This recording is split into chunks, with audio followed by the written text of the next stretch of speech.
Hi guys, मैं आशीष यादव आपका आपके यूट्यूब चैनल पर स्वागत करता हूं। दोस्तों, अगर आप क्लास 10वीं कक्षा की अगर आप तैयारी करते हैं तो बिल्कुल सही स्थान पे है।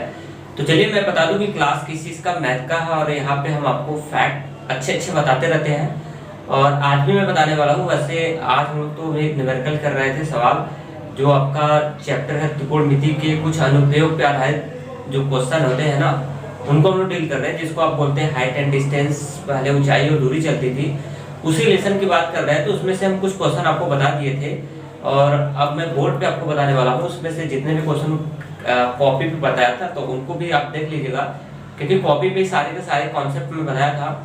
और आज मैं आपको बताने वाला हूँ नेक्स्ट सवाल। और आज की सवाल जो होने वाली है ये मैं आपको 4th नंबर 3 तक तो मैं करा दिया था आपको, और उसके बाद मैं अब नेक्स्ट नंबर का जो क्वेश्चन है मैं उसको क्या करने वाला हूँ, बताने वाला हूँ। तो चलिए 4th नंबर का क्वेश्चन है। पहले मैं क्वेश्चन को पढ़ देता हूँ और फिर उसके बाद आप क्या करिएगा, फिर उसको मैं बताने का तरीका बता देता हूँ। देखिए, सबसे पहले मैं क्वेश्चन को पढ़ रहा हूँ। यहाँ से बता रहा है कि भूमि के एक बिंदु से जो मीनार के पाद बिंदु से 30 मीटर की दूरी पर है। फिर उसके बाद बोला है कि मीनार के शिखर का जो उन्नयन कोण है वो कितने डिग्री का है, 30 डिग्री का है। तो फिर मीनार की क्या बतानी है, हाइट बतानी है आपको कि मीनार की ऊंचाई कितनी होगी। तो चलिए इसको हम लोग क्या कर लेते हैं, लगाने का तरीका मैं आपको बताता हूँ। सबसे पहले हम लोग करते क्या है, हम लोगों का प्रोसेस क्या है। कोई भी अगर क्वेश्चन दिया रहता है, जब भी आप बोर्ड के पेपर में बैठिएगा तो एक फैक्ट की बात याद रखिएगा कि जब भी बोर्ड के पेपर में आपको क्वेश्चन मिलेगा तो सबसे पहला फर्स्ट जो काम होगा उसको आप क्या करिएगा, सॉल्यूशन करिएगा, और फिर उसके बाद बात बनेगी। तो चलिए सबसे पहले हम लोग क्या करते हैं, सॉल्यूशन करते हैं। तो मैंने सॉल्यूशन कर दिया। सॉल्यूशन करने के बाद उसके बाद लिखते हैं दिया है, उसके बाद क्या, डैश। सबसे पहले आप इमेज बनाएंगे। हाइट एंड डिस्टेंस अगर पढ़ना है तो अगर आप चित्र बना लिए तो समझ लो कि 90% क्वेश्चन हल हो जाता है। 10% कैलकुलेशन में तो कैलकुलेशन तो कर ही सकते हैं। केवल आपको आना चाहिए क्या, चित्र बनाने। देखिए मैं चित्र बनाते कैसे मैं आपको बता रहा हूँ, ठीक है। भूमि के एक बिंदु से, भूमि का मतलब समझते हो पृथ्वी। देखिए जितने भी चीज होते हैं ना, सारे के सारे अर्थ पे ही है। तो चाहे भूमि बोले या ना बोले, आप पृथ्वी खींच के बैठ जाओ, ठीक है। आप पृथ्वी को खींच लो, लीजिए ये हमने बना लिया पृथ्वी, और इसका नाम क्या कर लिया, भूमि। ठीक, पृथ्वी बना लिया। एक आधार बना लिया। कहोगे सर ऐसा पृथ्वी होता है, अरे रेफरेंस मान लो, मैथ के छात्र हो, एक बना लिया आधार। और क्या मतलब, भूमि के एक बिंदु से जो मीनार के पाद से 30 बिंदु से 30 मीटर की दूरी पर है, ठीक है। किसके, पहले देखो, सबसे पहले आ गई, देखो मैं बता रहा हूँ कैसे बनाते हैं चित्र। सबसे पहले पृथ्वी आ गई, अर्थ आ गई। अर्थ के ऊपर बनाओ पहले क्या, मीनार खड़ा कर दो। मीनार का मतलब समझते हो ना, अरे मीनार का मतलब हो गया पिलर उलर हो गया, जैसे हम लोग पिलर उलर देते हैं ना घर बनाने के लिए, तो वैसे ही मीनार समझ जाइए, ठीक है। तो पहले एक भूमि बनाया और इस भूमि के ऊपर मैंने ला दिया क्या, एक मीनार ला दिया। ये इस तरह से एक रेफरेंस लेके चलो। ये हमारा किसको बता रहा है, ये मीनार को बता रहा है। लिख देना क्या, मीनार। नाम लेना चाहते तो नाम रख सकते हैं, कोई दिक्कत नहीं। नाम मैं ले लिया, इसका नाम ए रख लिया, इसका नाम बी रख लिया, यहाँ पर रख लिया कितना, सी, और ये हमारी मीनार हो गई। तो ये जो मीनार आपने बनाया है, आप कहोगे सर यहाँ पे कैसे बनाए, यहाँ पे बना सकते हैं, कहीं पे बना सकते हैं, उससे कोई दिक्कत नहीं। इंड में थोड़ा बनाने से थोड़ा सा लुक अच्छा लगता है उसका देखने में, ठीक है। तो मैंने मीनार बना दिया। अब क्या करते हैं, मैं आपको बता रहा हूँ अब क्या करेंगे। मीनार आपका तैयार हो गया, मीनार आपकी क्या हो गई, बन चुकी। अब आगे चलते हैं। बोल रहा है कि मीनार के, हाँ क्या बताने वाला था, मैं भूल गया। मैं ये बताने वाला था कि ये अगर मीनार का कोई आपसे टॉप कहेगा, टॉप मतलब होता है चोटी, तो ये मीनार का हो गया टॉप। जैसे हमारे बॉडी का कोई टॉप पूछेगा तो ये टॉप है, बॉटम पूछेगा तो पैर है। टॉप बॉटम समझते हो ना। तो ये अगर इसका टॉप कोई पूछेगा तो टॉप ये सी है, और कोई इसका बॉटम कहेगा तो बॉटम इसका बिंदु बी है इस मीनार की। और मीनार की कोई लंबाई पूछेगा तो मीनार की लंबाई BC बताएंगे आप, कितना, BC। तो ये जो आपका है ना पॉइंट बी है, जिसको हम लोग आधार बोलते हैं ना, उसी को हाइट एंड डिस्टेंस जब पढ़ते हैं ना तो उसी आधार को बोलता है। यहाँ पे एक इस्तेमाल करता है लैंग्वेज का, पाद बिंदु से बोलेगा। पाद का मतलब होता है, यहाँ पे समझ जाइएगा, आधार। आधार नहीं समझ आया तो समझ जाइए कि सबसे नीचे वाला, सबसे जो निचला वाला पोर्शन होता है उसे हम लोग बोलते हैं आधार।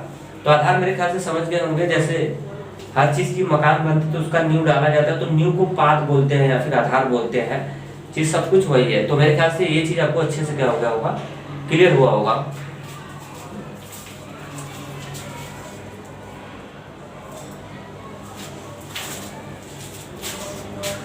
अब यहाँ से क्लियर हो गया। अब देखिए क्या कर रहा है ना कि बोल रहा है आगे, जो मीनार के पात बिंदु से कितना मीटर की दूरी पर है, 30 मीटर की दूरी पर है। अब ये मीनार का ये आधार हो गया ना, बोला कि इसके आधार से 30 मीटर की दूरी पर कोई पॉइंट है और यहाँ से इसके टाप को क्या किया जा रहा है, देखा जा रहा है। इसके टाप को क्या किया जा रहा है, देखा जा रहा है। कहाँ से? इसके आधार से 30 मीटर की दूरी पे। कितना मीटर की दूरी पे? 30 मीटर की दूरी पे। अब कहोगे सर रस्सी लेके पैमाना लेके नापे? नहीं यार, एक रेफरेंस लेके मान के चलो कि 30 मीटर, चाहे यहाँ मान लो चाहे यहाँ पे मान लो, कहीं मान लो, अपने हिसाब से 30 मीटर रेफरेंस लेके मैथ में आपने लिख दिया इसको 30 मीटर, तो 30 मीटर हो गया। तो अभी 30 मीटर से यहाँ से क्या कर रहा है ना, मान लो तो कोई देख रहा है यहाँ से, किसको देख रहा है? इसके तो टॉप को बोला है ना, भूमि के बिंदु, एक बिंदु से, भूमि के एक बिंदु से, ये भूमि है उसी किसी बिंदु से, एक बिंदु से जो मीनार के पाद से 30 मीटर की दूरी पर है। मतलब ये ऐसे समझो, ऐसे जो मीनार गड़ा हुआ है ना, ऐसे मीनार जो गड़ा हुआ है उसके पाद का मतलब क्या होता है? बॉटम। उसके बॉटम से, जैसे मीनार गड़ा हुआ है तो इसके बॉटम से 30 मीटर की दूरी पे कोई आदमी ऐसे करके क्या कर रहा है, देख रहा है। इस तरह से जैसे कोई मीनार हो गया, अब इसके आधार से 30 मीटर की दूरी पे इस तरह से कोई अगर इसको देखे तो जस्ट से वही हाल हो रहा है। ठीक है, तो यहाँ से इसको देख रहा है तो देखना दौरान ये देख रहा है, तो ये देख ले तो इसको, ठीक, ये इसको क्या कर रहा है, देख रहा है। तो कह रहा है देखने के बाद ये भूमि के साथ एक कोण बना रहा है कुछ, और यही जो कोण है वो कितना डिग्री का है? 30 डिग्री का है। आप मुझे बता दो ये उन्नयन कोण है कि अनुमान कोण है? तो बताइएगा ये आपका है कौन सा? उन्नयन कोण है। क्योंकि मैं आपको बताता हूँ उन्नयन कोण में, उन्नयन कोण में आंख आपकी नीचे रहती है और वस्तु कहाँ रहती है? ऊपर। जब हमारी ऊंचाई से ज्यादा ऊंची हो जाकर वस्तु, जैसे जहाज वहाज को देखते हैं तो वो उन्नयन कोण होता है। तो ये उन्नयन कोण बना हुआ है, कितने डिग्री का हुआ है? 30 डिग्री का हुआ है। तो फिर आगे बोल क्या रहा है इसमें, तो मीनार की ऊंचाई बतानी है। यही पूछ रहा है कि मीनार कितनी ऊंचाई पे है। तो मुझे क्या पता मीनार की ऊंचाई कितनी है? मैंने मीनार की ऊंचाई मान लिया h है। x भी मान सकते हो, y भी मान सकते हैं। h क्यों माना? क्योंकि जानते h पर हाइट होता है, तो इसको मैंने मान लिया h। कोई डाउट किसी को? नहीं। तो ये इसकी हाइट हो गई। अब यही वाला है, बस चित्र आपका तैयार हो गया। और कितना डिग्री का कोण है? ये है आपका 90 डिग्री का कोण है। बस ये ऊंचाई निकालना है। अब ये वाला फॉर्मूला, रामबाड़ा वाला फॉर्मूला आपको याद होना चाहिए। कौन सा? ए आपका साथ नहीं छोड़ेगा, बड़ा सा लिख देता हूँ, LAN बटे KKA। इसी वाले फॉर्मूले से हल करेंगे। ठीक है, अब देखिए अब क्या करना है, लफड़ा किसका किसका है? जिसका लफड़ा होता है उसी का फॉर्मूला लगता है। अब यहाँ पे इसको अगर डील करना है तो फॉर्मूला किसका लगाया पता है? देखिए मैं आपको बता रहा हूँ कौन सा फॉर्मूला लगेगा, मैं आपको बता रहा हूँ, ध्यान देखना। कर्ण से कोई लेना देना नहीं है, क्योंकि समकोण के सामने वाली भुजा होती है। कर्ण से कोई लेना देना है नहीं, कर्ण की कुछ दिया फिया नहीं, तो छोड़ दो। तो लफड़ा क्या हो गया फिर? थीटा हो गया ना, एक कोण है तो थीटा के सामने वाला हो जाएगा आपका लंब। देखिए ये थीटा है तो थीटा के सामने वाला हो जाएगा क्या? लंब। और ये कर्ण से मतलब ही नहीं, तो ये आधार है। तो यानी फॉर्मूला बैठेगा लंब और आधार। तो बताइएगा कि लंब और आधार में कौन सा रिलेशन होता है? आप बता दो। तो देखिए ये यही है रिलेशन लंब और आधार का। पहला लंब कर्ण, आधार कर्ण, लंब और क्या? आधार। और लंब और आधार में किसका रिलेशन होता है? पहला होता है, देखिए ये मैं आपको बता देता हूँ, बताया भी था, ये साइन का रिलेशन होता है, और दूसरा का होता है कॉस का, और तीसरा का होता है किसका? टेन थीटा का। तो टेन थीटा वाला फॉर्मूला बैठ जाएगा, बस उसके बाद हल कर लेंगे। देखिए कैसे। तो सबसे पहले हम लोग सॉल्यूशन करते हैं। सॉल्यूशन करने के बाद लिखते हैं दिया है। तो दिया में हम लोग क्या लिखेंगे पता है? क्या दिया है? कोण। कोण लिख लो।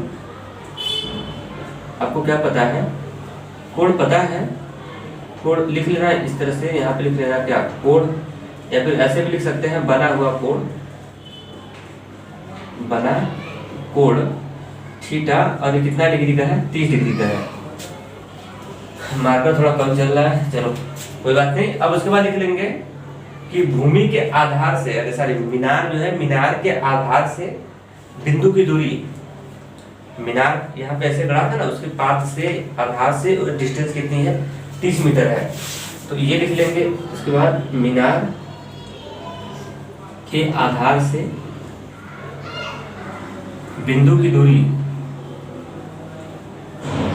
मीनार मीनार के आधार से बिंदु की दूरी, और ये कितना मीटर की दूरी है, ये है आपका कितना मीटर की है, 30 मीटर की दूरी है। और बस, और आपको निकालना क्या है, मीनार की ऊंचाई, मीनार की ऊंचाई जिसको एच से दिखाया हूँ, बराबर क्या है, क्वेश्चन मार्क है। अब इसके बाद क्या करते हैं, अब इसके बाद तो पता है, इसके बाद चॉइस करते हैं इसका फार्मूले का। अब इसके बाद फार्मूले का चॉइस करते हैं, और देखिए फार्मूला लगना स्टार्ट।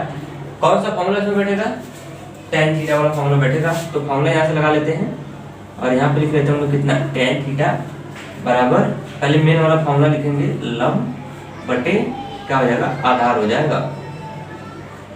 बस अब यहाँ से रख लो tan, ये थीटा की वैल्यू डाल लेना। थीटा की वैल्यू यहाँ पे कितना डिग्री है पता है, थीटा की वैल्यू 30 डिग्री है, और यहाँ पे 30 डिग्री है, तो 30 डिग्री डाल लेना। लंब डाल लेना, थीटा के सामने होता है लंब, और लंब की वैल्यू ने कितना माना है, h बटे आधार, और आधार आपका कितना मीटर है, ये आधार है ना, आधार 30 मीटर है, क्योंकि देखो थीटा के सामने होता है लंब, और संपूर्ण के सामने होता है कर्ण, बकिया वाली बच जाती है जो भुजा होती है, आधार होती, बताया था मैं बेस में सारे के सारे। और आधार की वैल्यू हो जाएगी कितना, 30 मीटर।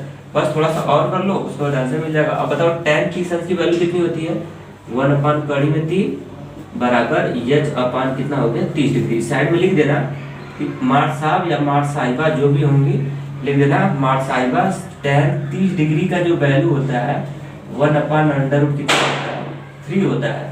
तो जहाँ पे tan 30 डिग्री दिखा वहाँ पे 1/√3 डाल दिया मैंने, 1/√3 डाल दिया। बस थोड़ा सा और है कैलकुलेशन, उसके बाद फाइनल हो जाएगा। यहाँ से h की वैल्यू निकालनी है, किसकी वैल्यू, h की, जिसका मान निकालना होता है उसको अकेले करना पड़ता है, ये तो रूल आपको पता ही है। तो चलिए h की वैल्यू निकालनी है तो उसको अकेले करना होगा, तो 30 को हटाना होगा। 30 देखो इधर बटे में है, 30 इधर बटे में है, इधर कोई चीज जब बटे में होती है तो उधर भेजते तो मल्टीपल में हो जाती है, रूल पता है ना। तो ये बटे में इधर आएगा तो मल्टीपल में हो जाएगा। तो ये देखिए 1/3 तो रह जाएगा, उसके बाद ये मल्टीपल हो जाएगा, और कितना 30 बराबर कितना हो जाएगा, h। अब ये कैलकुलेशन कर लो, आपको आंसर मिल जाएगा। कैलकुलेशन अगर कर लेते हैं तो आंसर मिल जाएगा। थोड़ा सा और है, देखिए 30 गुणे करेंगे तो कितना होगा, 30 ही होगा, और रूट का 3 हो जाएगा, और ये h हो जाएगा। ये तो यहीं पे आंसर आ गया, यहीं पर रोकना चाहते हो तो रोक सकते हैं, लेकिन आपको परमेयीकरण जानते हैं, परमेयीकरण मैथ में करते हैं, है ना। परमेयीकरण मैथ में क्या करते हैं, करना होता है। परमेयीकरण कब करते हैं, जब नीचे कड़ी आ जाती है, तो ऐसे केस में हम लोग परमेयीकरण मारते हैं। परमेयीकरण तभी करते हैं ना, जब जैसे परमेयीकरण से लगे कि ऊपर वाला एक कटेगा, जैसे ये 3 10 में 30, इसको काटेगा ना, और एक कड़ी में है, तो ऐसे केस में परमेयीकरण करते हैं। अगर जैसे मान लेते हैं 22-40, अगर आप नहीं भी करते हैं पेपर में परमेयीकरण, तो नंबर कटने की संभावना नहीं रहती उतनी, फिलहाल अपने तरफ से आप कर दीजिएगा। तो परमेयीकरण अगर जिसको नहीं आता तो मैं तरीका सिखा रहा हूँ, करते कैसे हैं। जो चीज है ना, इसी का गुणा करते हैं, उसी से भाग लगाते हैं, 30/3 है ना, इसी से जो हर वाला है इसी से गुणा करते हैं, और इसी से भाग लगा देते हैं। उसी से गुणा किया, उसी से बटे लगा दिया, यही जो क्रिया होती है इसी को हम लोग बोलते हैं परमेयीकरण। बस अब थोड़ा सा और है, कैलकुलेशन कर लो। अब बीच में क्रॉस लग गया है ना, जब बीच में क्रॉस लग जाता है तो ऊपर का ऊपर, नीचे का नीचे, यानी अंश का गुणा अंश में, हर का गुणा हर में होता है। तो 30 गुणे √3 करेंगे, मैं यहाँ पे लिख देता हूँ। तो इसका गुणा करेंगे तो 30 कड़ी में हो जाएगा कितना, 30 बटे, ये देखिए दोनों कड़ी में है, वो भी कड़ी में, ये भी कड़ी में। जब दोनों कड़ी में होते हैं तो इसका गुणा हो जाएगा, और 30 कड़ी में 30, अब कड़ी में 3 गुणा हो जाएगा, और कड़ी में हो जाएगा कितना, 9। 3 3 का कितना होता है, 9। तो ये कड़ी में हो जाएगा आपका कितना, कड़ी में हो जाएगा आपका 9, और उसके बाद इक्वल हो जाएगा आपका कितना, h। अब जानते हैं 9 का वर्गमूल निकल जाएगा यहाँ से, 9 का वर्गमूल निकल जाएगा। वैसे चलो अच्छा निकाल देता हूँ, 30 में कितना हो जाएगा, 3, और ये 9 का वर्गमूल आ जाएगा 3, और इक्वल हो जाएगा h। इसको काट सकते हैं आप, देखिए 3 10 में 30, क्यों काटा, क्योंकि बीच में गुणा लगा हुआ है तो कट जाएगा। 3 10 में 30, यानी 10 कड़ी में 3 बराबर h। तो अब मात्रक डाल सकते हैं ना, ऊंचाई है तो ऊंचाई का मात्रक किस में दिया है, सब मीटर में दिया है, तो मात्रक नहीं डालोगे तो गलत हो जाएगा। तो इसका मात्रक क्या हो जाएगा, ये मीटर हो जाएगा, और यही आपका हो जाएगा कितना, आंसर। या फिर r करके अगर ऐसे लिखना चाहते हो तो लिख सकते हैं, h बराबर 10√3 और क्या, मीटर। ठीक है, तो यही इसका हो जाएगा परफेक्ट आंसर, ये करेक्ट आंसर होगा। ठीक है, तो मेरे ख्याल से वीडियो आपको समझ में आया होगा, और बढ़िया लगा होगा तो अपना फीडबैक आप मुझे जरूर दीजिएगा। तो चलते हैं, स्वास्थ्य जितना ही, थैंक्स।